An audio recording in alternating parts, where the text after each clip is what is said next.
আসসালামু আলাইকুম আমার ইউটিউব ফ্যামিলি, কী অবস্থা সবার, কেমন আছেন? আই হোপ আপনারা সবাই ভালো আছেন। আলহামদুলিল্লাহ আমি আমার পরিবারের সবাই ভালো আছি। আচ্ছা, এই ফুটেজ ব্লগটা হচ্ছে আজ থেকে 2 দিন আগের।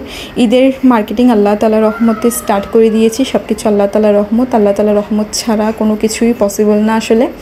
তো প্রথম দিন আমরা করেছি আমাদের আত্মীয় স্বজনদের জন্য মার্কেট, আপনজনদের জন্য মার্কেট। সেকেন্ড দিন করেছি বাচ্চাদের জন্য মার্কেট, আর থার্ড দিনও বাচ্চাদের জন্য মার্কেট করলাম।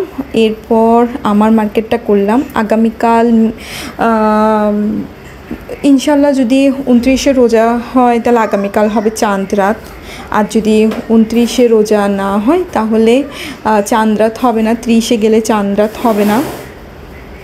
তো আগামীকাল ঘরের জন্য কিছু মার্কেট করব। এর মধ্যে আমি ভ্লগ ভিডিও কিছু আপনাদের সাথে শেয়ার করতে পারিনি, ইউটিউবের মধ্যে ভিডিও আপলোড করতে পারিনি। আমি এটা নিয়ে খুবই টেনশন করছিলাম, তবুও আমি মার্কেটে একটু অল্প ছোটো ফুটেজগুলো নিয়ে আপনাদের সাথে শেয়ার করে নিচ্ছি। আচ্ছা, যেহেতু মার্কেট অনেক ক্রাউড ছিল আর আমরা রাতের মধ্যে গিয়েছিলাম, তো সেহরির টাইম হয়ে গিয়েছিল, যে কারণে মার্কেটেই সেহরিটা করে নেওয়া হয়েছিল। ঘরে এসে শুধু চাটা বানিয়ে খাওয়া হয়েছিল। তো এই হচ্ছে আজকের ব্লগ। আই হোপ সো আপনাদের কাছে ভালো লাগবে। আল্লাহ হাফেজ।